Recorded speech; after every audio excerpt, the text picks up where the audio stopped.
Hello, and welcome to Boring History for Sleep. Tonight, our journey takes us not to a battlefield, nor to the gilded halls of a summer palace, but to a place of stark, imposing power, bracing itself against the longest and coldest of nights. Our destination is a medieval castle, but we are not visiting as tourists in the daylight.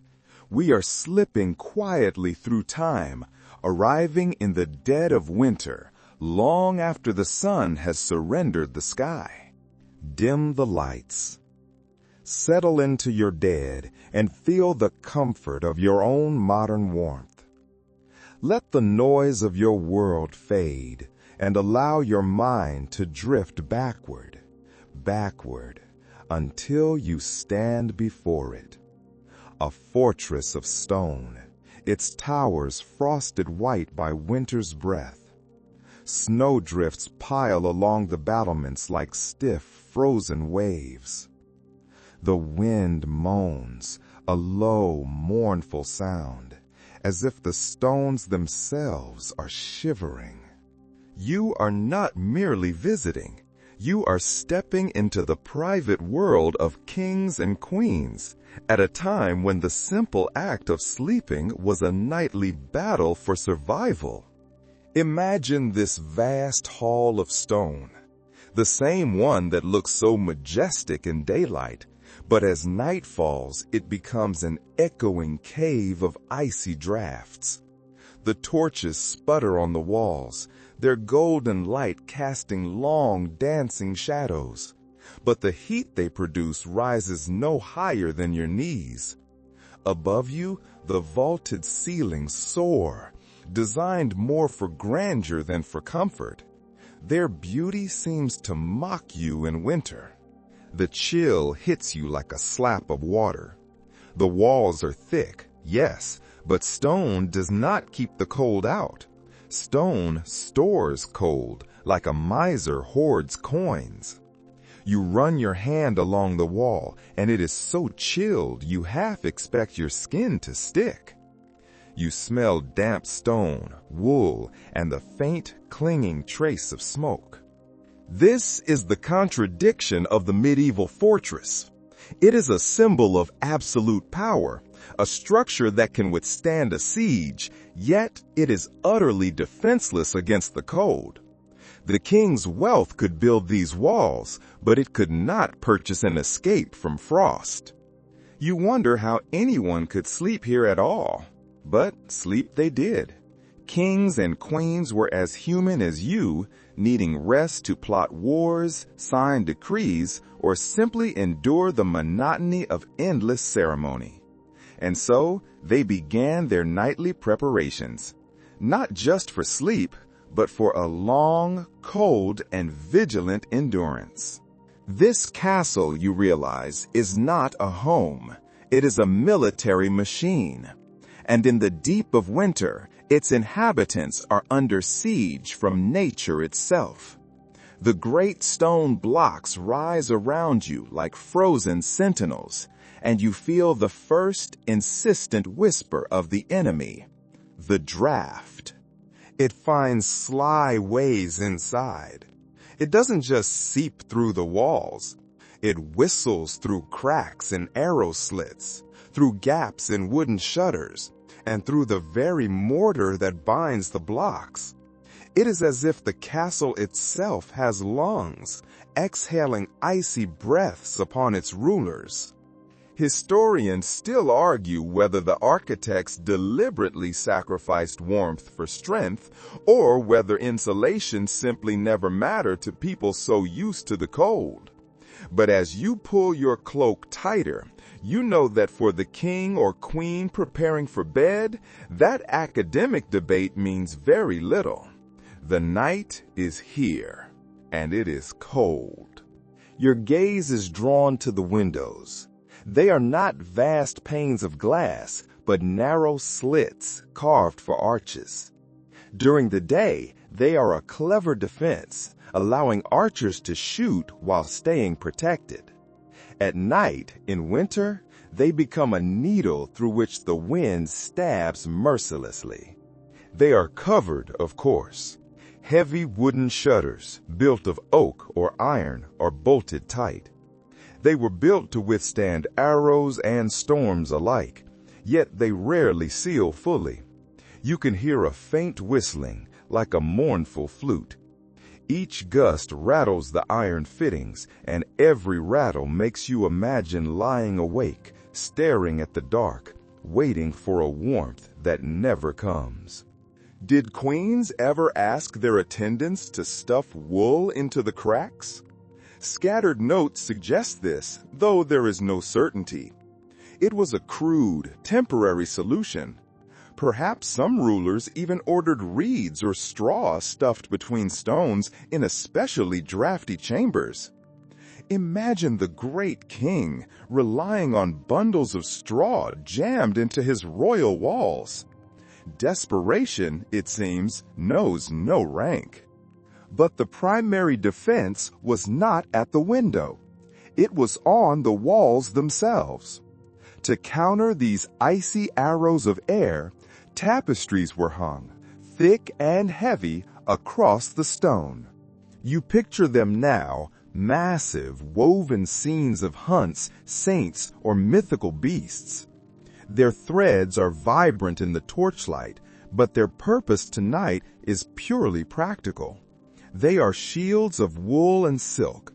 They soften the echoes of the chamber, and they mute the drafts. In many castles, especially in France and England, these tapestries were the insulation.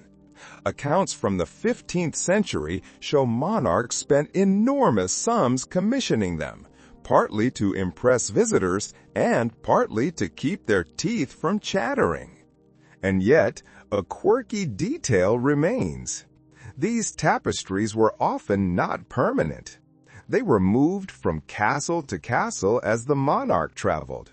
They were rolled up like enormous rugs, then hung again in each new hall. Imagine the servants groaning under the weight of that task, their breath puffing in the icy corridors, all to provide a thin fabric barrier against the indifferent stone. You stand in the center of the room. The fire crackles far away, its heat a distant promise. The wind sighs at the shutters. The tapestries on the walls sway just slightly, moved by a breath of air that should not be here. The room is prepared, but the battle is not yet won. The true sanctuary, the final fortress, awaits. You turn your gaze toward the centerpiece of the chamber, the bed. It is not just a place to sleep. It is a statement of power.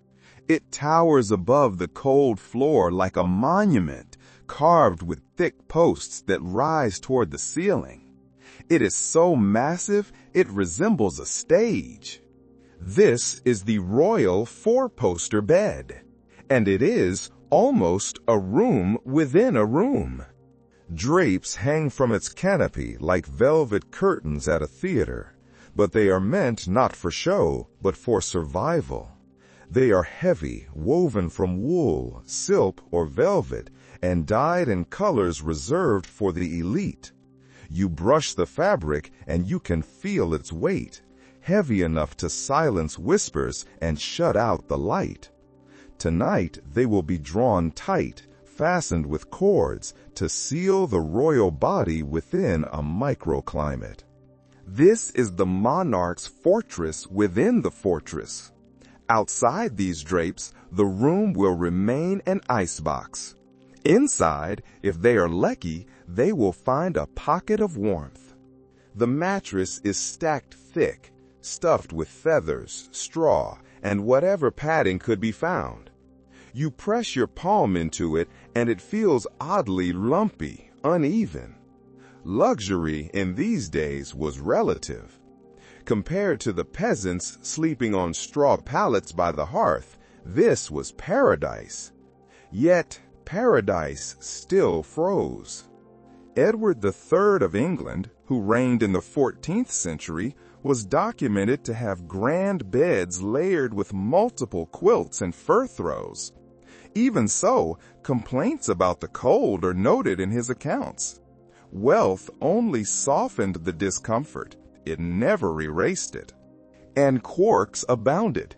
One lesser-known tidbit reveals that some royals slept with dogs at their feet, not simply for companionship, but as living foot warmers. A noble lapdog or even a sturdy hunting hound could provide more comfort than any feather quilt. Picture that! The great ruler of realms who commands armies and kingdoms, relying on a panting dog to keep their toes from freezing? It is a scene both humbling and deeply human. And so, the monarch disrobes. Servants fuss with layers of linen and fur. The ceremony of bedtime wasn't just ritual, it was preparation for battle.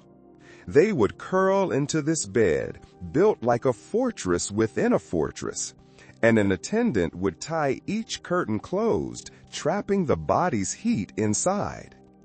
As you stand before it, you realize that this piece of furniture is the single most important tool for survival that the monarch possesses. You step closer to the great bed, the wooden floorboards creaking beneath your feet. The sheer scale of it is intimidating. Mainstream accounts tell us that medieval kings and queens often slept in beds so grand that servants needed steps to climb onto them. You picture this now, a mattress piled thick with layers, high enough that a child could vanish into its folds. The climb itself was part of the ritual. Let's look more closely at that mattress. It is not uniform like your modern one. It is a deep, lumpy stack of layers. Some are filled with feathers, some with wool, others layered with straw beneath the softer stuffing. Wealth meant that instead of one thin layer, the monarch stacked many, turning the bed into a padded fortress. Yet comfort was subjective. Some kings reportedly preferred firmer, straw-filled bases. Others demanded feather beds imported at absurd cost. Historians still argue whether personal taste or medical advice dictated these choices. After all, medieval doctors often claimed that certain materials helped to balance the body's humors. Now look at the frame itself. The posts are thick, carved with lions, religious motifs, or family crests. These carvings were not mere decoration. They signaled piety, lineage, and legitimacy. To lie in such a bed was not just to rest, but to embody authority. This was where treaties were sometimes whispered, where heirs were conceived, and where monarchs often died. These towering frames carried more history than most thrones. A quirky detail emerges here. In some castles, the beds were so valuable they actually traveled with the monarch. Imagine the absurdity. An entourage carrying not just trunks of clothing, but dismantled bed frames across muddy roads. The royal bed was portable power, reassembled in every new residence as a symbol of continuity. But even here, in this masterpiece of carpentry and symbolism, inconvenience lingered. The mattress had no springs. It was supported by a lattice of ropes stretched tight across the frame. Over time, these ropes would sag. Servants had to tighten them by pulling them taut beneath the mattress, using a special wrench-like tool. This grunting, physical work gave us the modern comfort phrase, "sleep tight." You smile at that, a phrase of reassurance, rooted in the hard labor of servants trying to keep their monarch's spine straight through the night. It must have felt surreal. A monarch who commands armies, lying down like a child, dependent on attendants to fluff pillows, arrange furs, and tighten the very ropes that held them aloft, all in the simple quest for a few hours of warmth. The bed is prepared, the stage is set, but the armor against the cold is not yet complete. We must now look at the layers that will cover the royal body, a mountain of bedding, as much about survival as it is about status. You lower yourself onto the bed now, and it almost swallows you whole. What strikes you first is not softness, but weight. The bedding presses down like layers of history themselves. One quilt, then another, then furs stacked so high you wonder if you might suffocate before you ever feel warm. The sensation is comforting and oppressive all at once. It is a heavy embrace, meant to pin you against the cold, to hold you in place. The monarch lying here would sink under the burden, but perhaps that was the point. Immobility meant warmth. A straightforward fact comes to mind. Inventories from castles, such as Hampton Court, list as many as 7 or 8 distinct coverings on a single royal bed in winter. This wasn't just a blanket, it was a system. It included feather mattresses, woolen blankets, fur throws, and sometimes even silken quilts imported at great cost from Italy. The abundance was a symbol of wealth, of course, but it was also a practical shield against the frost. Now, let's explore those furs. This is where luxury and survival truly met. You might imagine heavy bear or wolf pelts, and those were used, but the most prized furs were often the softest. And here, a quirky detail. Have you heard of squirrel fur? It was called vair. It was a luxury material, meticulously sewn into patchwork linings for cloaks and bedding. Each tiny piece came from the animal's belly, a pale blue-gray stitched into a shimmering mosaic. You might picture Cinderella's glass slipper, but in the original, older versions of the tale, her slipper was not made of verre, the French word for glass. It was made of vair, a fur so precious, so prized, that it glittered in the candlelight like glass. Imagine that! Kings and queens lying beneath layers of squirrel bellies just to keep their toes from freezing. It is not quite the fairy tale, is it? You reach down and feel how uneven the bedding becomes. The wool blankets scratch your skin, while the silken covers slide away with the slightest movement. The furs smell faintly of musk. The odor of the animals lingers, no matter how carefully they are treated. You wrinkle your nose, realizing that medieval luxury was rarely clean. Historians still debate whether this bedding was washed often or only replaced. The risk of soaking wool and fur in water might ruin it completely. It's more likely that perfume sachets and dried herbs were tucked between the layers, serving more to mask the odor than to freshen the cloth. Servants would spend long moments preparing these layers. They fluffed the feather beds, they shook out the quilts, they smoothed the linens, and they laid each fur precisely so the seams did not overlap. The bed became less an object of rest than a stage, set carefully for the nightly drama of sleep. Now you tuck yourself under the covers. The first blanket is scratchy. The next is heavy. The third is softer but slippery. The fourth is almost suffocating. By the time the furs are pulled up on top, you are trapped in a sandwich of cloth and pelt. Slowly, your body heat begins to build a fragile bubble. The cold fades, just enough for drowsiness to creep in.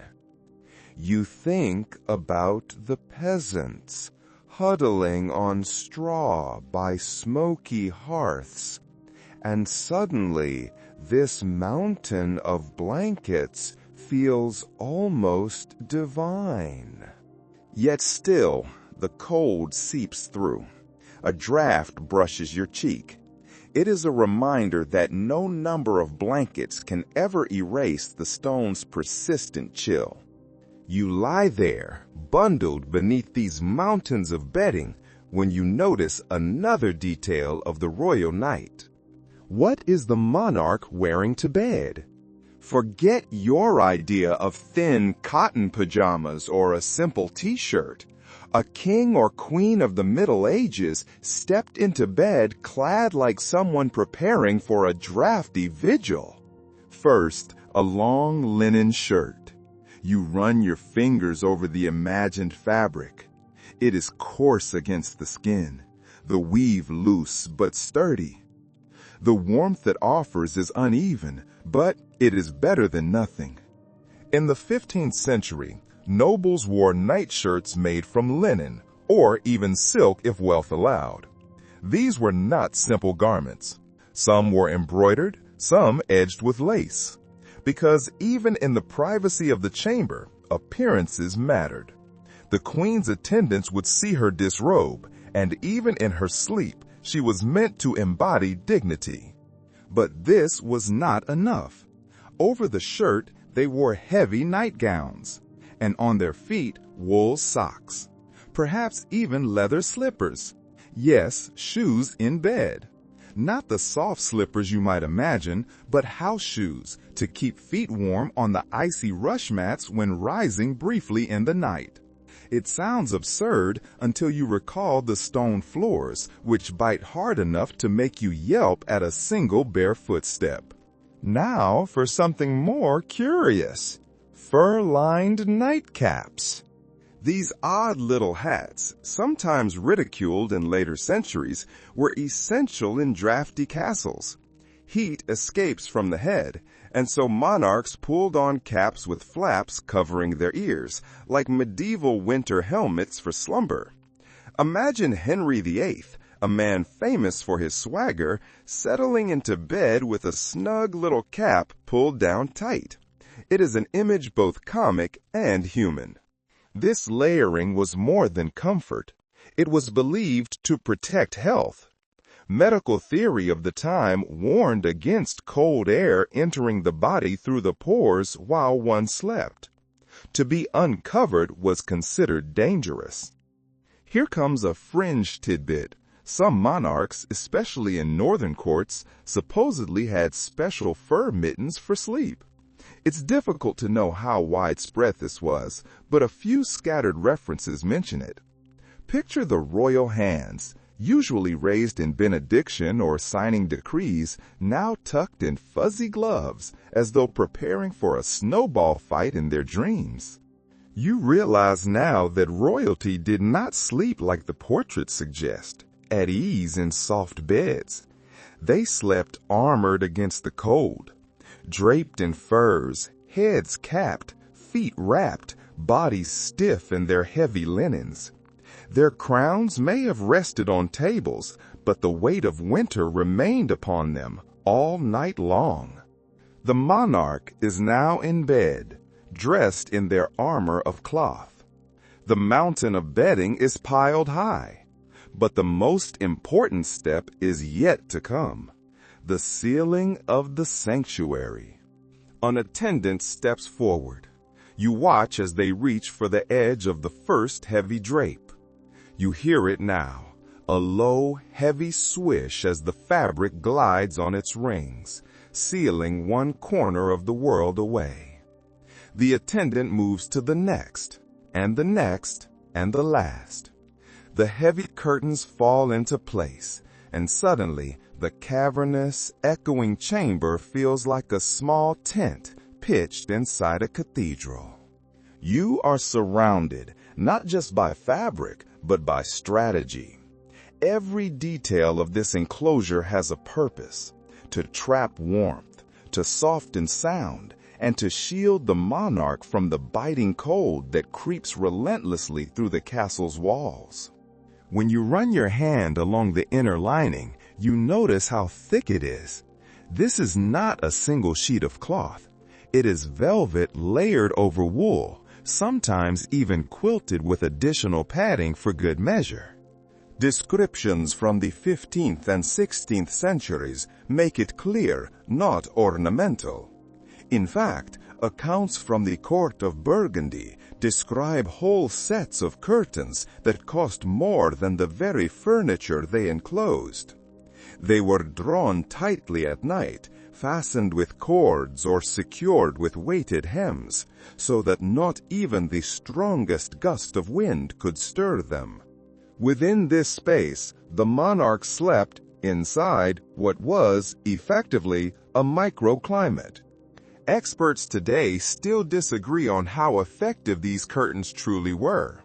Some believe the thick, overlapping folds could raise the temperature inside by several degrees, turning an unlivable stone vault into a tolerable cocoon. Others argue that they merely prevented the direct drafts, but left the air inside stuffy, heavy with smoke, sweat, and the moisture of human breath. You can almost test it yourself. Breathe deeply within this enclosed space. The air is warmer, yes, but it clings to your throat. And here, one peculiar detail comes to light. Some sets of hangings were decorated with intricate scenes of gardens or summer hunts. Imagine lying inside, shivering beneath your furs, yet surrounded visually by woven flowers, leaping deer, and golden sunlight. It was a psychological trick as much as it was decoration, a reminder of warmth in the dead of winter. The imagery may have offered comfort, or perhaps a deep irony, depending on your mood at 3 in the morning. But for now, the chamber beyond has vanished. The drafty windows, the cold stone floor, the echo of the guards' boots, all disappear. You are in your own world, a fragile sanctuary stitched together with thread. As you lie in this enclosed cocoon, you notice the air is not just warm and thick. It has a distinct smell. It smells faintly of its materials, of dye, of beeswax from polishing, and of the many winters it has endured. The fabric absorbed everything. It absorbed moisture from the breath of sleepers, from spilled wine, and from the very frost that condensed on its outer layer.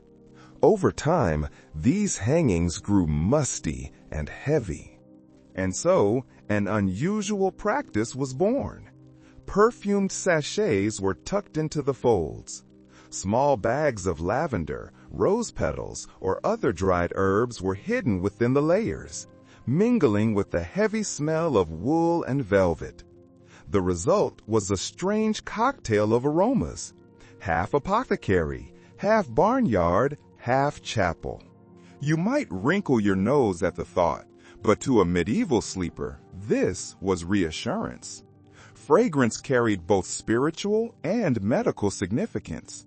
It was believed to ward off disease carried on the night air, the malaria. These curtains were so valuable that they were not fixtures of the castle.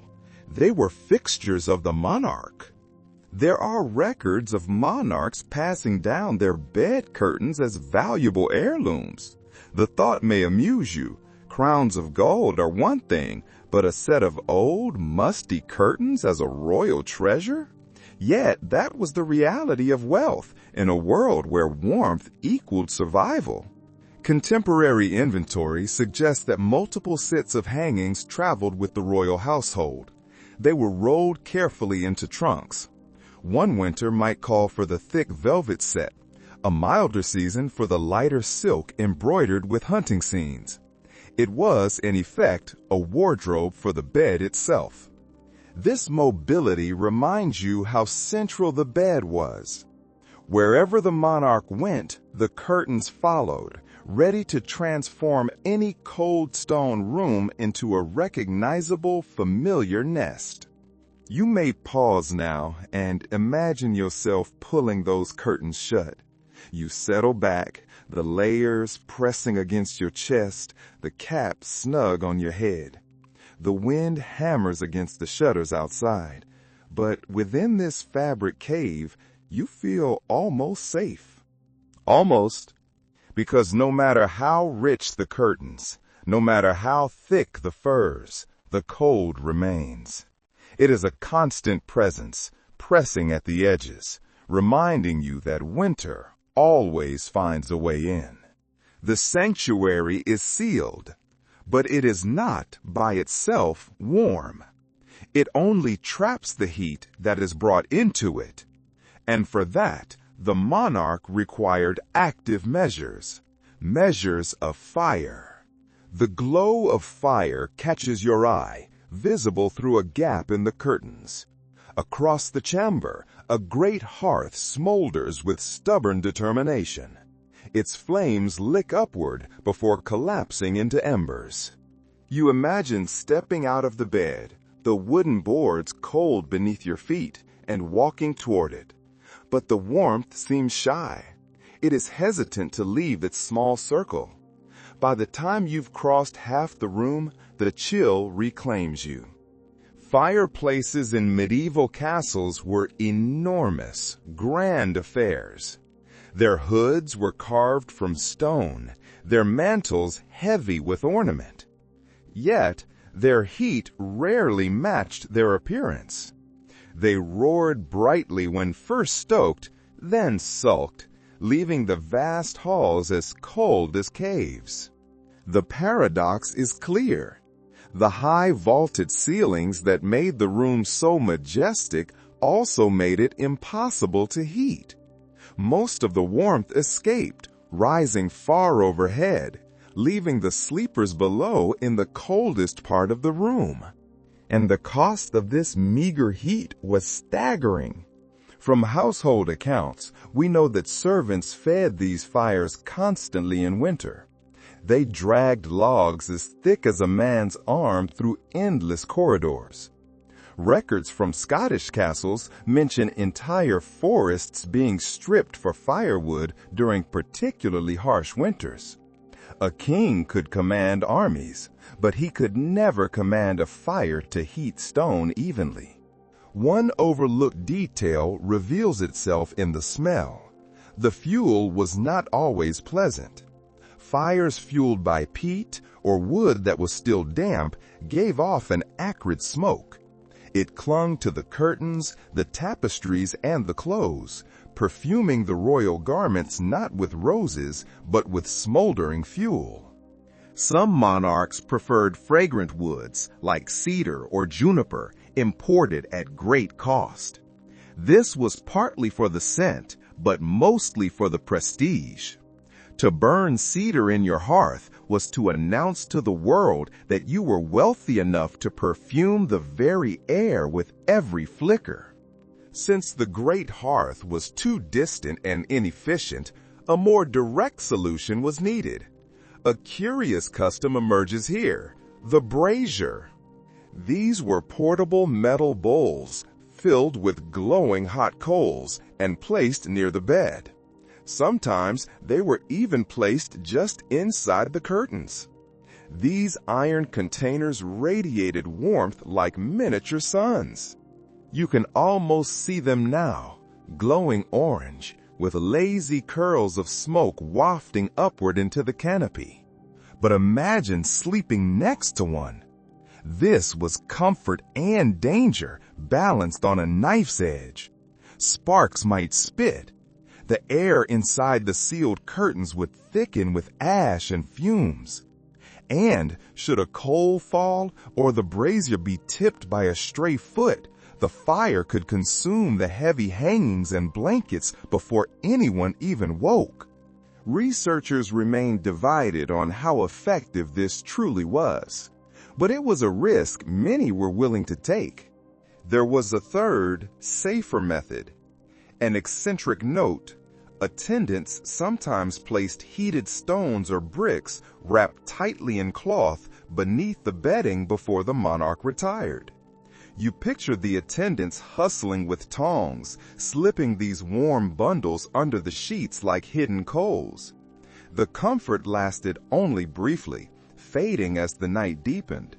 But that first contact with warmth in a bed that was otherwise icy must have felt like heaven. Now, picture yourself lying back in the bed. You hear the servants enter softly to feed the fire at intervals throughout the night. The scrape of iron tools against logs, the hush of footsteps, the muffled thud of fresh wood. Even sleep was never private. Warmth demanded company. The monarch dozed while others labored, a constant reminder that survival in winter was a communal act, even for royalty. The fire provides heat, but its light is dim and distant. The brazier glows, but it does not illuminate. For light, you must turn to the other source of fire in the room: the candle. Candles stand in clusters on iron stands, their flames trembling whenever the wind sneaks through a crack. They give just enough light to read a prayer book or to glimpse the embroidered canopy overhead, but never enough to chase the shadows from the corners. And then you notice the smell. It is thick, waxy, almost greasy. It clings to your nose and throat. This is the smell of tallow. Contemporary descriptions remind us that while clean-burning beeswax candles existed, they were costly luxuries. They were reserved for grand feasts or for the altar in a church service. In the private bedchamber, monarchs often relied on the cheaper tallow candles made from rendered animal fat. Even in palaces, economy crept into the night. Imagine a queen drifting off to sleep, her last vision not one of golden brilliance, but the stubby glow of smoky, greasy tapers. One odd practice reveals itself in the flicker. The wicks of tallow candles did not burn away cleanly. They had to be trimmed constantly. Attendants used special scissor-like tools called snuffers to clip the wicks. You picture a servant leaning over the king's bed at midnight, delicately clipping a wick while trying not to wake the sleeping monarch. The room would briefly darken, then brighten again with a steadier flame. It was a small choreography, repeated endlessly. Even sleep demanded maintenance. Specialists still disagree about how much light a monarch truly wanted while sleeping. Some argue they preferred near total darkness, for any excess flame consumed precious oxygen inside the enclosed curtains. Others suggest that a faint candlelight was always left burning, for reassurance. It kept away the fears of thieves, of spirits, or of sudden illness in the dark. The light itself changed the psychology of the night. The candles burned low, their flames sinking as the hours passed, marking time in a way that clocks could not. The slow guttering of the wax was like a heartbeat for the room. And of course, the danger was constant. Candles placed too near the curtains posed a constant risk. Many fires in castles began this way, from a careless flame brushing against dry, heavy fabric. Servants had to be vigilant, extinguishing wicks before sleep deepened. The very tapestries, furs, and bedding that kept them warm were tinder, just waiting for a spark. You realize that light in the medieval night was never casual. It was fragile, costly, and dangerous. A luxury balanced on a wick. The fires are stoked. The candles are lit. The air is thick with smoke and tallow. But the bed itself remains an icy shock, until the final ritual of the evening. The chamber is quiet now, save for the rustle of footsteps you almost didn't hear. A servant approaches the royal bed with practiced care, carrying a long-handled pan, its metal gleaming in the candlelight. Inside it, a bed of glowing embers. This, you realize, is not for cooking. It is for comfort. This is the warming pan, an invention both ingenious and deeply risky. From surviving household accounts, we know that warming pans and heated bricks were common in noble households by the late Middle Ages. Servants filled them with hot coals, then hurried to the bed before the embers lost their precious heat. The goal was simple: to banish the shock of icy sheets. You watch as the servant lifts the heavy mountain of bedding. The pan's lid rattles softly as it is slipped between the layers, moved back and forth to spread the warmth. A faint smell of scorched linen drifts up where a careless touch came too close. Imagine the relief of sliding beneath covers that have been pre-warmed by glowing metal. For a king or queen, that brief moment of luxury must have felt priceless. Yet, one eccentric twist surfaces. Warming pans occasionally left singeing marks or even started small fires. There are reports of scorched bedding, of smoke filling the curtains, of attendants punished severely for their clumsiness. You picture the panic of a servant, realizing they had nearly set the royal bed alight. Comfort and catastrophe, separated by only a thin sheet of linen. Scholarly opinion is divided on how widespread such devices truly were. Some believe every winter night in a palace saw a parade of warming pans. Others think they were reserved for only the harshest weather, too laborious to prepare daily. But there was another method, a more intimate and perhaps stranger solution. Servants themselves became living bed warmers. Attendants, often of lower rank, would sometimes climb into the royal bed moments before the monarch, using their own body heat to soften the sting of the frozen linens. The practice might seem humiliating to us now, but in the context of survival, it was practical. A living furnace dismissed just before the ruler settled in. One peculiar anecdote even suggests that certain monarchs had favorite servants, prized not for loyalty or wit, but for their skill with glowing coals, or perhaps for their own body heat. Imagine your entire career depending on whether the king's feet felt pleasantly toasty. It is both absurd and strangely human. Wealth did not eliminate the chill. It only bought these brief, fragile reprieves. You shift under the weight of the quilts, feeling the last vestiges of warmth from the pan, and you hear faint movement nearby.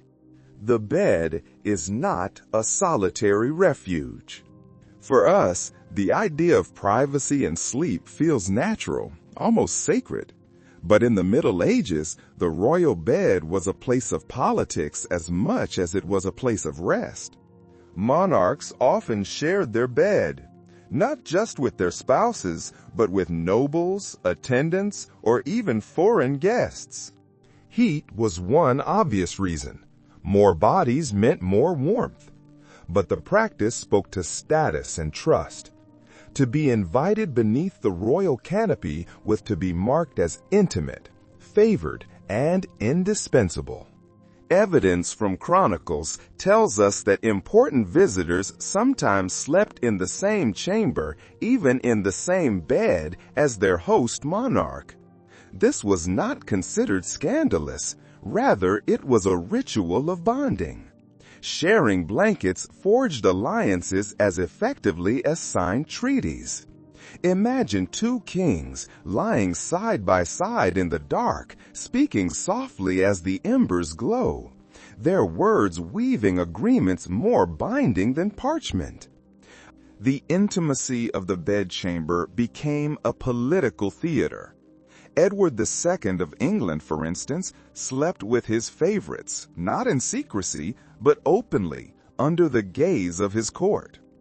Oddly enough, even queens sometimes slept with their ladies-in-waiting, pressed close, both to share heat and to preserve a sense of security in the vast, echoing chambers. But there was a third, and perhaps most critical reason for this communal sleep, a reason less about comfort and more about fear. One lesser-known detail hints that bed-sharing also guarded against assassination. In the turbulent, shifting loyalties of a medieval court, monarchs surrounded themselves with loyal companions at night. The logic was simple. No attacker could reach the king without stepping over or stumbling upon several witnesses. Warmth, politics, and security. 3 reasons, all stitched into the same quilt. The royal bed, then, was more than furniture. It was a stage for alliances, a fortress against the cold, and a nest of both trust and suspicion. You lie there now, listening to the breathing of others, feeling the imagined weight of bodies close on either side. It is not private. It is not entirely comfortable. But in a medieval castle, during the longest winters, this closeness was survival itself. The bed is full. The curtains are drawn. But the castle is far from quiet. The night is just beginning, and with it comes the peculiar orchestra of the medieval dark. You lie back, and at first you think it will be silent, but the chamber quickly proves you wrong. Every sound seems magnified in the stillness. First, you hear the wind. It is the loudest voice in the castle. It doesn't just whistle. It wails through the cracks, groans along the battlements, and rattles the wooden shutters in their iron frames. You imagine lying in the dark, listening to the gusts rise and fall, like a living thing circling the walls. Some likened it to spirits, or the voices of saints whispering warnings. And then, beneath the wind, come the footsteps. Guards patrol the corridors and battlements through the night. You hear the muffled clank of mail and the thud of boots striking stone in a steady, relentless cadence. The echoes start faint, grow closer, then fade again into the distance. For a monarch, that rhythm could be reassurance, or it could be a reminder. Reassurance that watchmen guarded their life. A reminder that danger always lurked, requiring this vigilance. One eccentric note survives in reports of night watch songs. Certain guards were required to call out the hour and chant brief prayers as they patrolled. Imagine that strange mix. Deep voices breaking the silence, crying, "Midnight and all is well," or verses of psalms drifting through the cold stone corridors and into the royal bedchamber. Comforting perhaps, or perhaps just an irritation in a night already filled with noise. Closer still, the castle's own creatures add their part. Dogs, whether at the foot of the bed or in the hall, growl softly or shift, their claws clicking against the wood. Owls screech from the rafters. And in some records, even rats are mentioned, scurrying across the rush-covered floors, audible in the hush of the small hours. You pull the covers tighter at the thought, realizing that royal blood did not exempt anyone from sharing their space with pests. Debate continues among researchers about whether such a cacophony hindered or aided sleep. Some suggest medieval people were simply accustomed to it. Others argue that insomnia was common, worsened by every draft and disturbance. It is not silence. It is a collage of noises. The hiss of wind, the creak of timber, the crack of cooling stone, the distant shout of a guard. The castle itself whispers and groans, as if it too were alive and dreaming in the cold.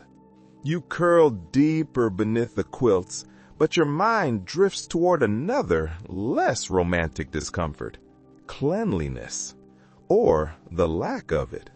The royal bedchamber might look splendid with its gilded hangings and carved posts, but when it came to hygiene, even kings and queens could not escape the realities of medieval life. The linen sheets, yes, they were used, but they were washed far less often than you might hope.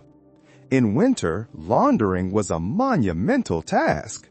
It meant hauling water, breaking ice, and trying to dry heavy, sodden cloth by smoky fires. Household accounts tell us that sheets were sometimes changed weekly in the wealthiest courts, but the frequency surely dropped when the snow piled high.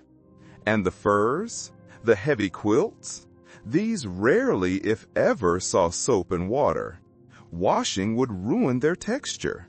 Instead, as we know, perfumes and herbs were used to mask the growing staleness. A peculiar practice surfaces here. Sprigs of rosemary or lavender were often tucked into the bedding itself, not just for the scent, but to discourage lice and fleas. You imagine lying down, brushing against brittle herbs crackling beneath the sheets. The purpose was practical. Insects thrived in the warmth of the layered bedding, and keeping them at bay was an endless and often losing struggle. The royal body, for all its authority, was just as appetizing to pests as any peasant's. Imagine the ruler of half of Europe scratching at flea bites in the dark, muttering curses as the wind howled outside. And then there was the matter of the chamber pot. It was stored discreetly, perhaps behind a screen, or even within a special cabinet near the bed. It brought relief without forcing the monarch to leave the warm cocoon of the curtains. Yet the odor lingered. It mingled with the tallow smoke, the musty wool, and the damp. Servants emptied them each morning, but through the night the smell hovered like an unwelcome guest. To our modern sensibilities, the thought is unpleasant, but in a world without plumbing, it was simple, unavoidable necessity. You lie there now, imagining the scratch of linen not freshly laundered, the weight of furs with their musky animal scent, the faint crackle of rosemary under your hand. Cleanliness was relative. Comfort was never absolute. The heaviness of the bed, the smell of smoke and herbs, all of it begins to blur as your thoughts wander toward the evening meal that preceded this uneasy sleep. For royals, bedtime did not come on an empty stomach. Winter nights often followed grand feasts held in the drafty great halls below, where torches flickered and minstrels played, and platters groaned under the weight of roasted meats. Imagine trudging up the cold stone stairs afterward, your belly full of venison, boar, or swine, washed down with heavy spiced wine. You lie back in bed now, and you feel that fullness pressing against your ribs. Sleep, under such conditions, was not always restful. Medieval kings and queens dined heavily on roasted fowl, bread thick with butter, and stews swimming in exotic spices imported at enormous cost. Even in winter, their tables dazzled with preserved fruits and wine, mulled with cinnamon or cloves. A curious detail surfaces. Physicians of the time frequently advised against overeating at night, warning that it produced nightmares or disturbed the body's humors. Yet monarchs, ever human, often ignored such counsel. After hours of feasting, they carried that indulgence with them into bed. Some chroniclers even hint that certain kings complained of indigestion and night sweats, ailments made worse by the heavy bedding piled upon them. The drink, too, played its part. Spiced wine or strong ale was thought to warm the body against the winter chill. You can almost feel it now, a false heat spreading through your chest, only to fade as the cold presses back in. For a brief while, alcohol dulled the discomfort, but it also blurred the edge between waking and sleeping, and took on vivid, sometimes bizarre colors. One eccentric practice at certain courts was the consumption of a posset just before bed. This was a mixture of hot milk, ale, and spices, thick, cloying, and warm. It was intended as a soporific. Imagine sipping such a potion in a frigid room, then sinking under the quilts, drowsy but unsettled. You picture it now. The king adjusting his fur cap, the queen sinking into her pillows, both heavy with food and wine. Their bodies are not light. Beneath the curtains, sleep comes slowly, thick as syrup. The banquet may have been splendid, but the price was often paid in restless slumber. The body is heavy, the air is cold, the room is filled with sounds and smells. But the preparations are not just physical. The mind, too, must be armored for the night. A monarch did not simply tumble into bed. The act of retiring was layered with ceremony, shaped by faith, fear, and formality. You hear it now, the soft murmur of attendants reciting prayers as they help the king or queen out of heavy robes and into their linen nightshirt. The flicker of candles grows gentler. Perhaps incense curls into the air, and the chamber shifts from a public space to a sacred one. Royal chaplains often played a role at bedtime.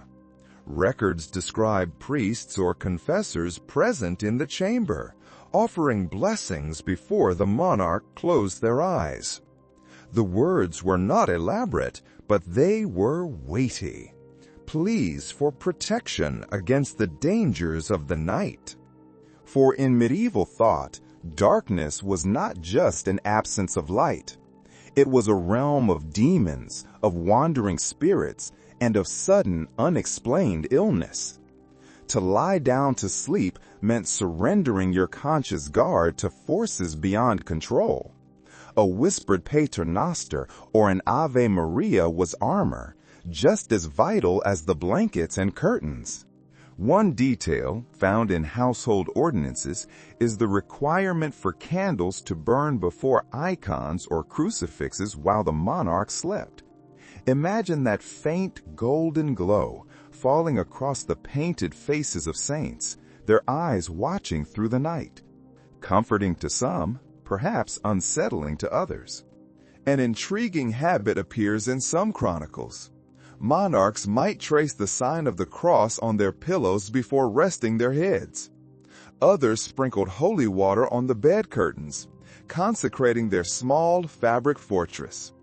These gestures may sound quaint, but in their minds, they offered genuine protection against sudden death, nightmares, or evil spirits. Scholars remain uncertain whether these rituals were universal or more personal quirks of piety. But the pattern is clear. Religion seeped into the very fabric of sleep. There were practical elements too. Prayers often included requests for health and for fertility. A queen, anxious to bear an heir, might fall asleep repeating invocations to saints associated with childbirth. A king, facing war, might dream of victory after murmuring a psalm. The night was not just rest. It was preparation for the burdens of the day to come. And so the monarch lies back. A servant kneels at the foot of the bed, reciting a final blessing. The curtains sway as someone closes them tight, sealing in both warmth and whispered prayers. And yet, the night remains restless. Superstition clung to every breath of night air. A queen might tuck a saint's medal under her pillow. A king might sleep with a holy relic at his bedside. These were not trinkets, they were shields. And the dreams, the dreams, the heavy feasts, the spiced wine, and the smoky air combined to produce visions that were vivid and strange. A nightmare was never just a nightmare. It could be a prophecy or a warning from God. You picture the monarch waking suddenly, heart racing, convinced that some ghastly image held meaning. But perhaps the strangest part of the medieval night was its very structure. You wake in the dark, not from a nightmare, but simply because it is time. In the Middle Ages, sleep was rarely continuous. Evidence from medical treatises, diaries, and literature shows that segmented sleep was the norm. People spoke of a first sleep and a second sleep. You sit up now, the curtains heavy around you, and feel the strange stillness of that midnight gap. In these icy chambers, the first portion of slumber lasted a few hours, broken when the fire sank low and the cold pressed back in. What did one do in this waking interval? Monarchs might rise, sip warm mulled wine left by an attendant, or simply sit in thought. A 15th century French physician described this interval as an ideal time for reflection or for intimacy. For monarchs, it was often used for strategy. Imagine a king, half drowsy, cloak pulled around his shoulders, murmuring plans to his closest advisors, who stood waiting in the shadows.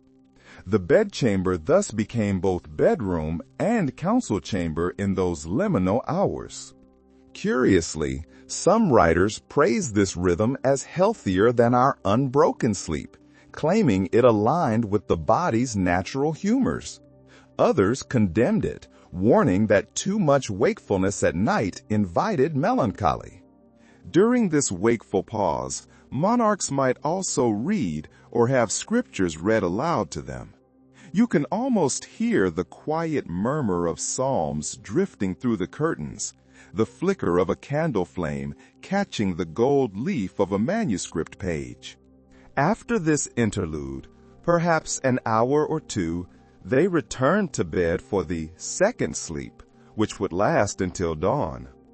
You lie back into that rhythm now, understanding that rest in a medieval castle was not a single, unbroken line. It was a cycle.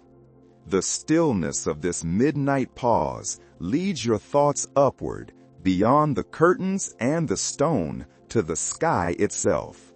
For medieval monarchs, sleep was not only shaped by warmth and ritual, but also by the stars. Astrology threaded through their decisions, and the hours of rest were no exception. Court astrologers advised on when to sleep, when to wake, and even which direction the bed should face. You smile at the thought. Rulers who commanded armies still deferred to the alignment of planets before shutting their eyes. Accounts from royal courts in England, France, and the Holy Roman Empire mention astrologers preparing charts and recommending auspicious hours of repose. It sounds extravagant, yet it reflected a deep belief that celestial bodies influenced health, mood, and dreams. A king might delay retiring if the stars were inauspicious. An unusual anecdote survives about Catherine de' Medici, who reportedly kept astrologers close and consulted them about her daily rhythms, including her rest. Did she truly believe her dreams were shaped by Jupiter's position? Or was it a psychological balm, reassuring her in turbulent times? One eccentric detail lies in the placement of the bed itself. Some medical astrological texts advised orienting the head toward the east to align with the rising sun and renewal. Others suggested south for warmth. Imagine attendants grunting in the cold, dragging the heavy royal bed across the rush-covered floor just to match an astrologer's chart. The debate about dreams also entered this realm. Astrologers claimed to interpret royal visions, tying them to planetary movements. A nightmare after feasting might be blamed not on indigestion, but on Saturn's dark influence. You can picture the queen shifting uncomfortably, no matter what the stars advised, tugging her furs closer because the draft through the shutter had no regard for constellations. Still, the belief brought a kind of comfort. To think one's night was written in the heavens was to impose order upon the chaos of cold and dark. The stars may watch, but the cold continues its slow, relentless siege. You stir from your second sleep, and for a moment it feels as if the cold itself has crept beneath the curtains. Then you realize it is not imagination.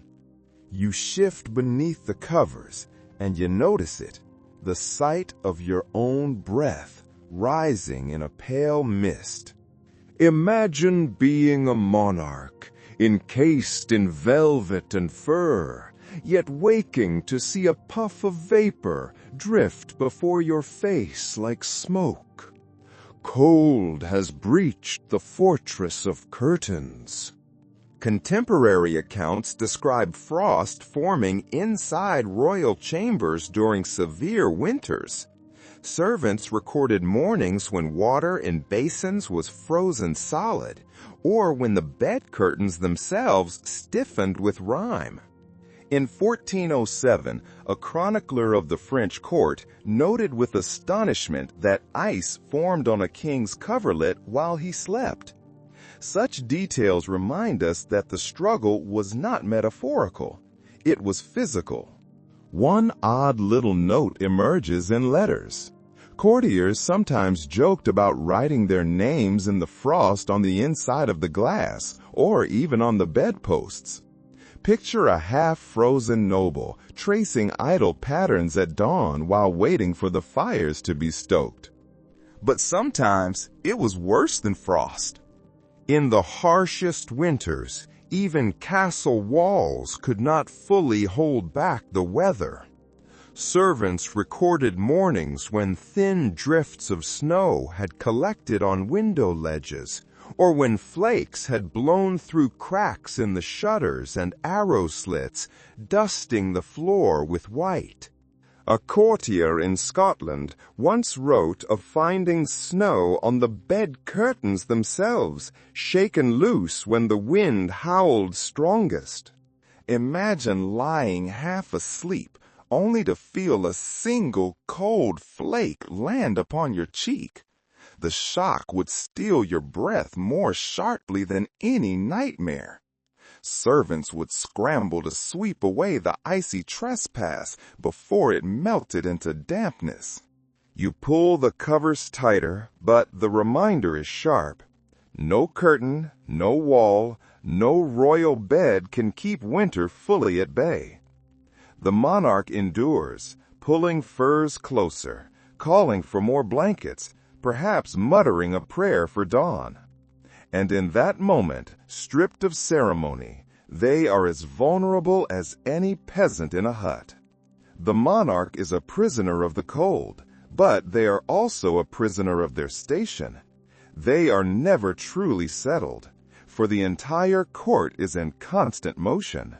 The frost lingers in the air. But imagine now that the monarch is not in their usual chamber at all. Castles were not always permanent residences. Kings and queens traveled constantly, dragging their entire households across muddy roads and frozen fields. Their court was not a place, but a progress, and with them they brought one of the strangest and most vital luxuries of power, a traveling bed. Royal itineraries reveal that these beds were treated almost like thrones. They were symbols of authority as much as instruments of survival. When a ruler journeyed from one fortress to another, from a monastery to a manor house, an entire team of carpenters would dismantle the heavy bed frame. They packed its carved panels and thick posts and hauled it by cart. Imagine the absurdity of it. An entourage carrying not just trunks of clothing and coffers of gold, but the disassembled pieces of a bedroom across muddy roads. Meanwhile, the curtains, the quilts, and the pillows were bundled into their own trunks. This was a wardrobe for the bed itself, as changeable as a king's attire. Wherever the monarch stopped, servants would reassemble the bed as if erecting a portable palace. Imagine the relief. You step into a new, foreign, drafty hall, the stone unfamiliar and cold. But over in the corner, your servants have erected the same familiar canopy, the same wooden walls, the same scent, a single fragment of home transplanted onto foreign stone. One curious detail, preserved in household ordinances, describes this process in almost ceremonial language. The king's bed was to be erected first in any new residence. Before the kitchens were fully arranged, before the councils were convened, the bed had to be ready. Comfort, or at least the semblance of continuity, mattered as much as governance. Researchers continue to discuss whether these traveling beds were truly practical for warmth or if they were largely symbolic. Some argue that familiarity itself was a comfort, that sleeping within the same structure reduced the anxiety of endless weary journeys. Others suggest the true benefit lay in ensuring privacy, since the bed's thick curtains provided a known, trusted cocoon, even in a hall full of strangers. Whatever the case, the spectacle highlights the strange mixture of fragility and grandeur at the heart of kingship. One eccentric story tells of Henry VIII. He apparently insisted that his portable bed accompany him even on hunting expeditions. Picture the absurdity of such excess. Muddy boots clattering on a rough wooden floor, barking hounds outside, and then, in the corner of a rustic lodge, stands a towering four-poster bed, glowing with crimson curtains.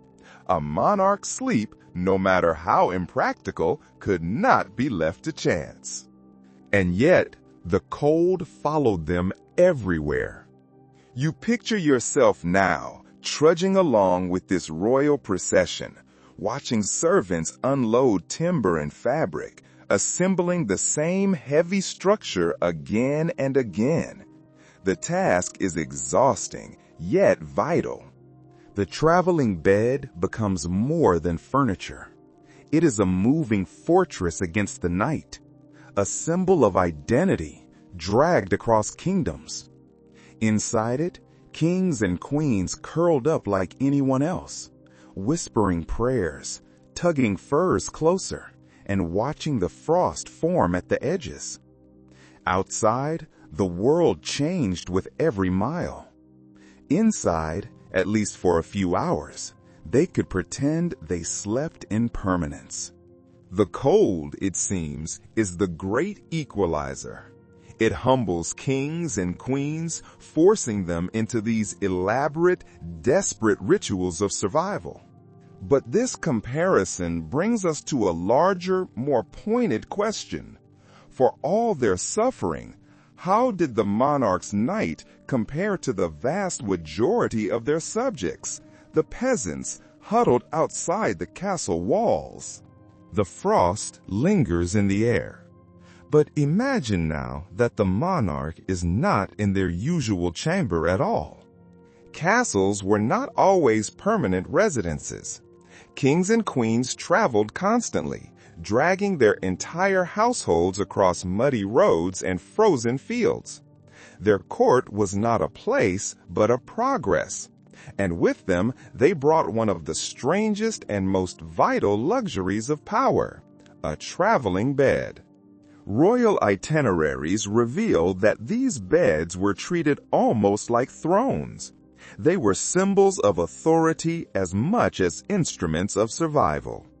When a ruler journeyed from one fortress to another, from a monastery to a manor house, an entire team of carpenters would dismantle the heavy bed frame. They packed its carved panels and thick posts and hauled it by cart. Imagine the absurdity of it, an entourage carrying not just trunks of clothing and coffers of gold, but the disassembled pieces of a bedroom across muddy roads. Meanwhile, the curtains, the quilts, and the pillows were bundled into their own trunks. This was a wardrobe for the bed itself, as changeable as a king's attire. Wherever the monarch stopped, servants would reassemble the bed as if erecting a portable palace. Imagine the relief. You step into a new, foreign, drafty hall, the stone unfamiliar and cold.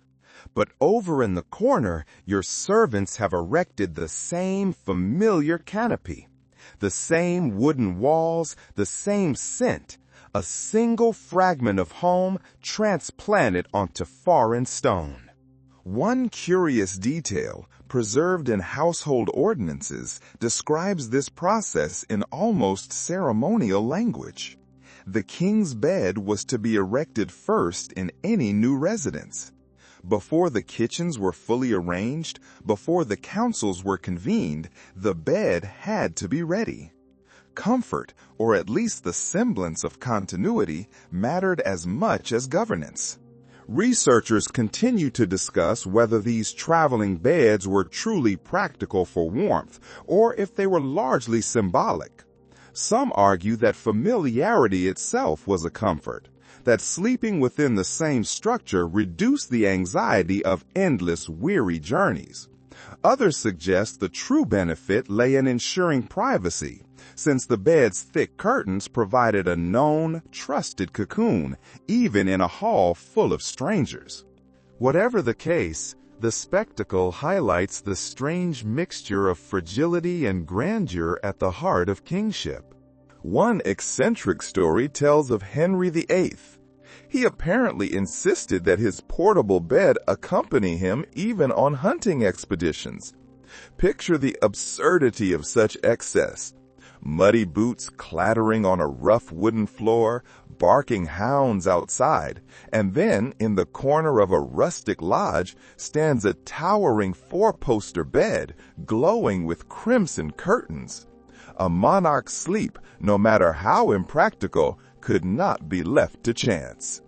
And yet, the cold followed them everywhere. You picture yourself now, trudging along with this royal procession, watching servants unload timber and fabric, assembling the same heavy structure again and again. The task is exhausting, yet vital. The traveling bed becomes more than furniture. It is a moving fortress against the night, a symbol of identity dragged across kingdoms. Inside it, kings and queens curled up like anyone else, whispering prayers, tugging furs closer, and watching the frost form at the edges. Outside, the world changed with every mile. Inside, at least for a few hours, they could pretend they slept in permanence. The cold, it seems, is the great equalizer. It humbles kings and queens, forcing them into these elaborate, desperate rituals of survival. But this comparison brings us to a larger, more pointed question. For all their suffering, how did the monarch's night compare to the vast majority of their subjects, the peasants, huddled outside the castle walls? Comparison sharpens perspective. While the monarch lay beneath mountains of squirrel fur and silken quilts, peasants often slept on simple straw pallets scattered near a hearth. Their blankets were coarse wool, if they had them at all. Their primary source of warmth was not layers, but closeness. Contemporary records and illustrations reveal that common folk huddled as families, their bodies packed together like firewood. And they often shared their small single-room huts with their livestock. A cow or a sheep brought inside for the night gave off more consistent, reliable heat than any distant, inefficient hearth. Meanwhile, in the castle, the ruler complained of drafts despite layers of velvet. The irony is sharp. This brings us to a paradox that researchers still debate. Was the monarch truly more comfortable than the peasant during the harshest winters? Yes, the monarch had layers of bedding and servants to tend fires, but the sheer volume of their chambers, the vast, echoing halls and high stone ceilings, made them fundamentally harder to heat than a small, low-roofed cottage. Some suggest that peasants, despite their poverty, were often warmer in their smoky, crowded huts than kings were in their drafty great halls. Comfort, it seems, was not guaranteed by gold. A curious anecdote arises from manorial roles. Some villagers reportedly rotated places by the fire through the night, taking turns lying closest to the embers. Imagine the quiet shuffle of bodies in the dark, the whispered negotiations of who deserved the warm spot. Contrast that with a monarch ringing a bell for a servant to bring more coals. Both were interrupted by the demands of survival, but one endured it with communal bonds, the other with hierarchy. The cold, impartial as ever, spared no one. It only disguised itself differently. Scratchy straw for the villager, musty silk for the monarch. In the end, winter turned every sleeper into the same creature, huddled, anxious, and waiting for a warmth that would not truly come until the sun finally rose. You return to your imagined bed within the castle. The contrast with the world outside only sharpens the realities within. The hush of the bedchamber hides another presence, the steady, rhythmic vigilance of the night guards. Even as kings and queens attempted to rest, men in armor patrolled the halls. You can almost hear it again, the clank of mail, the muffled thud of boots on stone, the low murmur exchanged between two watchmen as they crossed paths in the cold. Sleep in a medieval castle was never entirely private. It was framed by the sound of protection. Administrative records from English and Burgundian courts make it clear that guards were assigned in shifts through the night. Their duty was not only to keep assassins and thieves at bay. In winter, their duties expanded. They were required to tend the great fires in the halls, to check that shutters were secure against the storm, and to ensure no stray candle threatened the sovereign. Imagine the relief of a queen listening to those distant footsteps, knowing someone was circling the castle walls while she drowsed behind her curtains. Specialists continue to disagree about how close these guards came to the royal chamber itself. Some argue that watchmen stood just outside the door, spears in hand, a visible deterrent. Others maintain that guards kept their distance so as not to disturb the sanctity of the monarch's rest. The truth probably varied depending on the ruler's temperament. A paranoid king might demand men at his very bedside. Security, after all, was not foolproof. Tales exist of assassins scaling walls or conspirators sneaking into chambers despite the patrols. One French king famously ordered additional locks on his bed curtains, fastening cords across the velvet as if hiding from his own household. Fear, like the cold, slipped beneath every door. But the vigilance was not just external. The greatest battles were often fought within the mind. For medieval monarchs, dreams were not idle fantasies. They were messages, warnings, glimpses of destiny. You can imagine a king waking with a start, sweat dampening his fur-lined nightcap, convinced that the flickering images of his sleep held meaning for his entire realm. Accounts from chronicles and letters show how seriously rulers regarded their dreams. Some were recorded by scribes the very next morning, preserved in annals alongside battles and treaties. A dream could be interpreted as divine favor or as a sign of impending doom. One of the most curious records tells of Henry I of England. He reportedly dreamed of his ship sinking shortly before the infamous White Ship disaster, a tragedy that claimed the life of his only legitimate heir. Coincidence or prophecy? We cannot know. But to contemporaries, it seemed a dreadful confirmation that the night could whisper truths ignored in the daylight. The interpretation of these visions often fell to court astrologers or the king's personal confessor. They would pore over the symbols, linking a dream of wolves to a coming rebellion, or a vision of fields to fertility and peace. Even nightmares stirred intense scrutiny. Imagine a queen describing a shadowy figure in her sleep, only to be told it signaled betrayal within her household. Trust, already so fragile, could shatter from a single restless night. Researchers debate how much influence these dreams truly had on political decisions. Some suggest they were used as rhetorical tools, a ruler citing a vision to justify a choice they had already made. Others believe that, steeped in medieval piety, monarchs genuinely saw their dreams as divine guidance. Either way, the images of the night bled into the strategies of the day. You lie there, heavy bedding pressing on your chest, the faint glow of a candle revealing the curtain's edge. Your mind replays fragments of a dream, a ship on a stormy sea, a shadow at the door. Do they mean anything, or are they just the residue of wine and venison? In the medieval world, meaning was unavoidable. Every dream was a potential prophecy, and every night was another chance for destiny to murmur in your ear.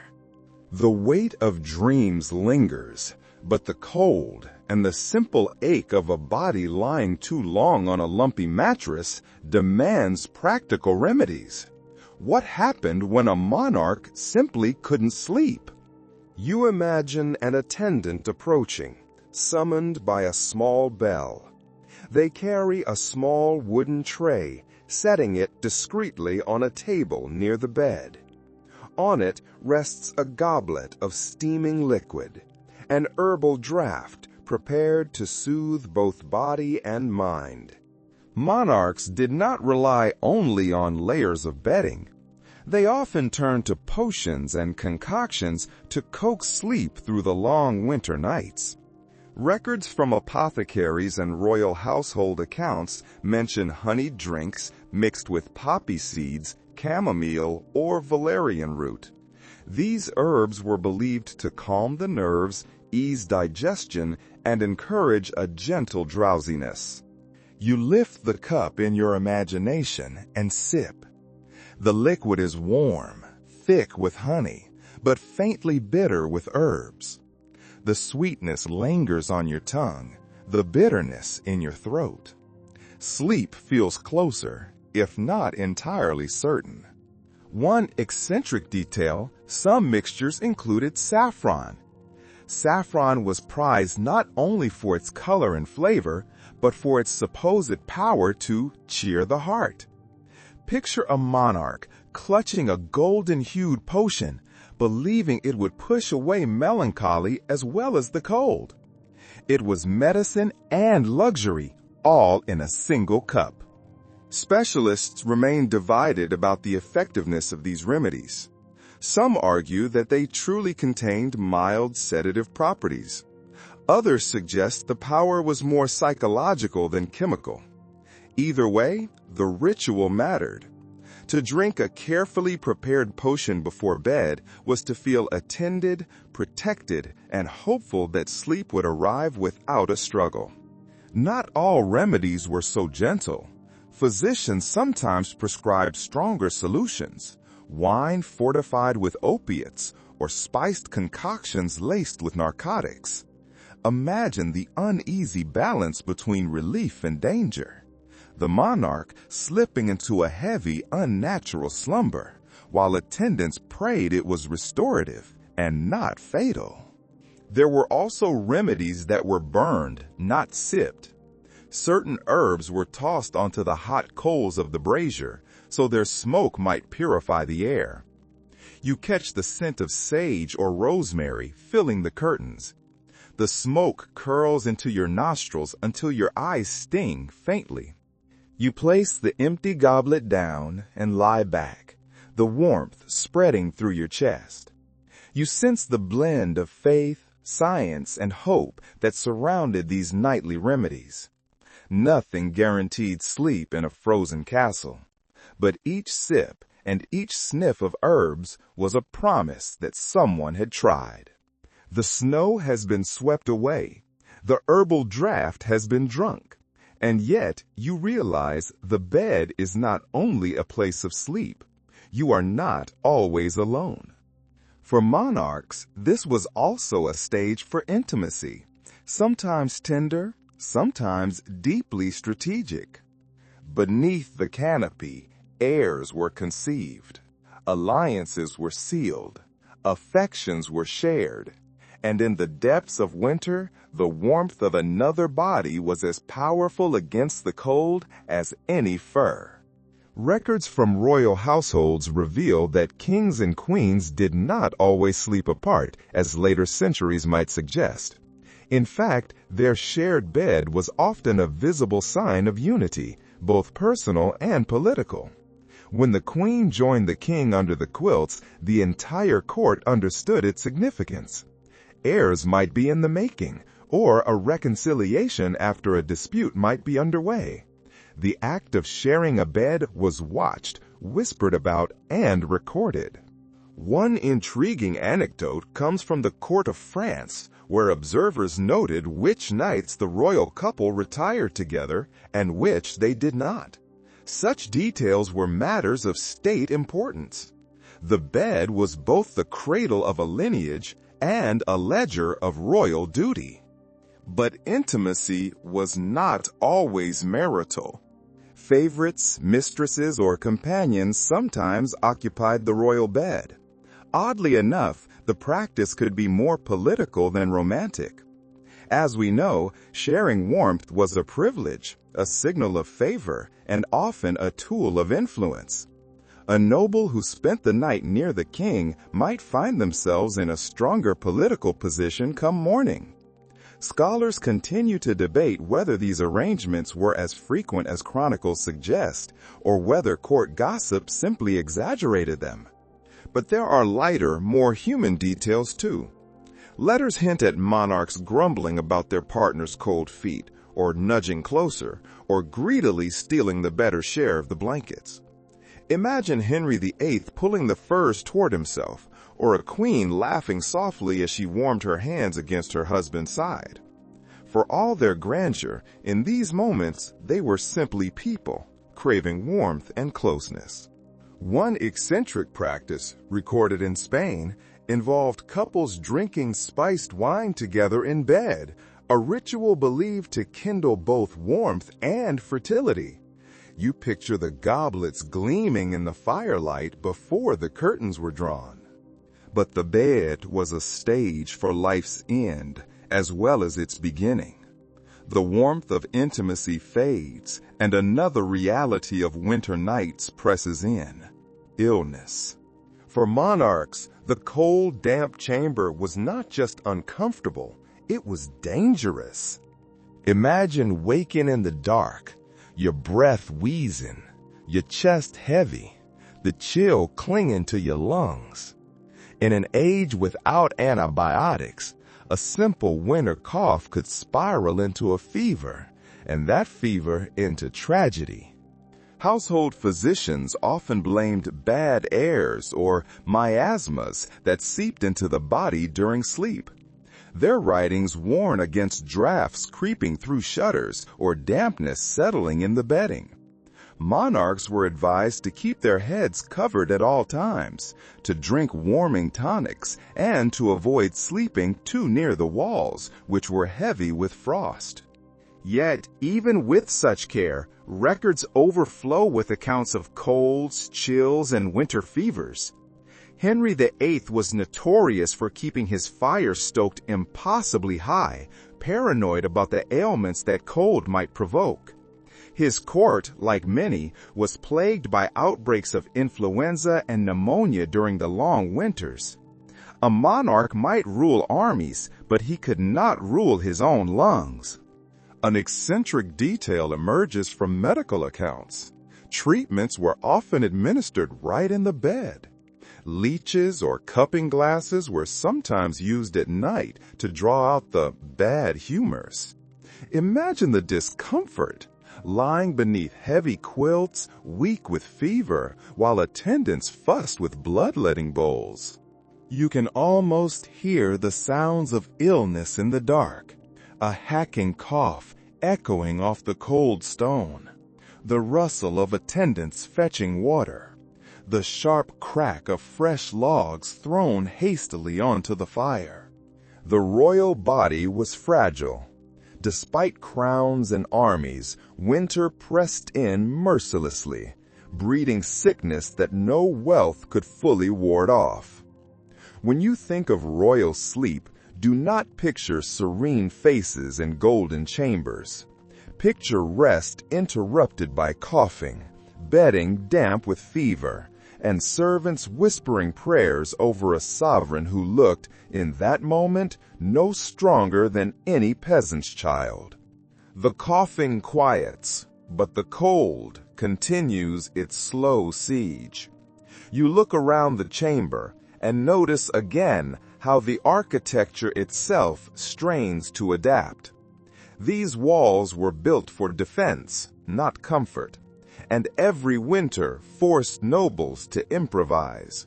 Tapestries were the most obvious answer, great swaths of wool and silk. In winter, the heaviest sets were brought out, woven thick to block drafts. They told stories, yes, but their real triumph was insulation. One unusual tactic was hanging tapestries not only on walls, but across doorways, turning corridors into muffled fabric tunnels. The effect was cozy, perhaps, but also claustrophobic, as if the castle itself had shrunk in response to winter's bite. Oddly enough, even the furniture became part of the battle. Chairs and benches were draped with heavy covers, and in some cases, special bed tents were erected inside the bedchamber. These were, essentially, fabric rooms within the stone room, a desperate, smaller fortress of cloth. There are even eccentric notes of windows being stuffed with wool or reeds, a crude insulation that left rooms dim but less drafty. Servants jammed material into every crack, then draped the shutters with animal skins. And the floor mattered too. Rushes were strewn thick across the stone to trap heat. But carpets, imported from the East, became prized possessions. Imagine stepping down from the bed in your thick socks onto a layer of woven wool instead of bare stone. It could mean the difference between a sharp gasp of cold and a tolerable start to the day. And the soundscape. The chamber is far from silent. You begin to notice the other sounds of the royal night. First, the animals. Dogs stir restlessly, their claws scraping on the stone. Cats pad silently, hunting the rats that feasted in the rushes. You hear the scuffle of paws in the dark, a hiss, the squeak of prey caught. Even royalty's dreams carried the soundtrack of the hunt. Then the servants. Not all retired. Some remained in adjoining rooms, ready to answer a call for fresh logs or a warm drink. Their whispers and soft footsteps leak through the curtains, constant reminders that the bedchamber was never truly private. And then the bells. Church bells rang out, marking the canonical hours. The faint toll drifted through the castle walls, solemn and regular. Monks rose for midnight prayers in nearby chapels, their low, resonant chants sometimes audible in the sleeping court, like the very heartbeat of the medieval night.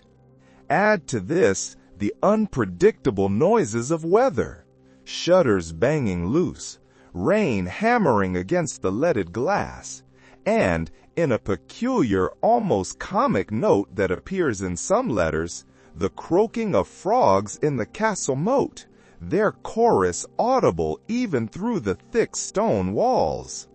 You lie there, hearing it all. Dogs, servants, bells, wind, even frogs. You realize that true silence belonged to no one, not even kings and queens. The chamber hums with this chorus of noises. But sometimes the greatest disturbances came from within. Monarchs were as human as any villager, and many struggled with sleeplessness. Chroniclers recorded tales of rulers pacing their halls at night, haunted by thoughts or tormented by unrest. These legends wove themselves into memory, shaping the image of a king who could not find peace. One story tells of Charles VI of France, who suffered bouts of terrible insomnia during his troubled reign. He was said to wander through his palace at night, muttering to himself, his attendants trailing behind with candles. His sleeplessness was not just personal. It became political, feeding fears about the stability of the crown itself. Another curious tale emerges from England. Richard III, later vilified by Shakespeare, was rumored to sleep poorly, plagued by dreams of betrayal. Chronicles hint that his restlessness grew worse in winter when the cold pressed hardest.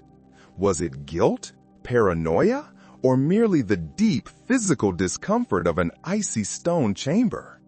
The lines between history and legend blur, but the image of a restless king tossing beneath embroidered curtains lingers strongly. Accounts also speak of queens troubled by sleepless nights. Catherine of Aragon, during her years of exile in chilly English manners, reportedly endured nights of prayer rather than slumber. Wrapped in coarse blankets instead of royal furs, she sought comfort not from warmth, but from whispered devotion. Researchers today continue to argue whether these reports reflect genuine insomnia or if they were simply propaganda. Tales of sleepless monarchs often symbolize a troubled reign. Restlessness becomes a metaphor for instability. But perhaps the accounts are literal. Perhaps the drafts, the noise, the illness, and the heavy meals all conspire to rob even the most powerful of sleep. Now, picture yourself lying awake with them, staring into the dark canopy, hearing the wind outside and the quiet snores of companions nearby. The mind, already burdened with the responsibility of a realm, spins faster in the still hours. Doubts grow louder, fears grow sharper. In those moments, the crown means nothing. You are simply another human struggling to quiet your thoughts long enough to drift away. At last, after the segmented sleep, the nightmares, the prayers, the coffin, and the cold, the long night yields. A faint, gray glow creeps through a crack in the heavy shutters. You feel it before you see it, a subtle change in the air, a softening of the absolute darkness. It is a promise. Morning has finally broken winter's grip. The monarch stirs beneath the quilts. Their joints are stiff. Their limbs are heavy. But they are grateful for the relief of light. No matter how restless the night, dawn always carried with it a sense of survival. The royal morning begins with ritual. Servants enter quietly, their breath fogging in the air. They carry warm water in metal basins. The splash echoes as it's poured, steam rising briefly before the air snatches it away. Imagine dipping your hands into that water. It is icy by our standards, but to someone who has slept in a freezing chamber, it is bliss. The sting awakens the blood in numb fingers. The careful process of dressing begins. This is not dressing so much as arming oneself against the day. Layers of linen, wool, and fur are donned with the assistance of attendants. A heavy cloak is thrown around the shoulders, while the monarch sits on the bed's edge, yawning, perhaps sneezing. One unusual custom, the offering of spiced wine or warm broth, immediately upon waking. It was thought to warm the stomach and prepare the body for the day's demands. Picture the monarch, sipping slowly, still half asleep, the taste of cinnamon replacing the bitterness of the night air.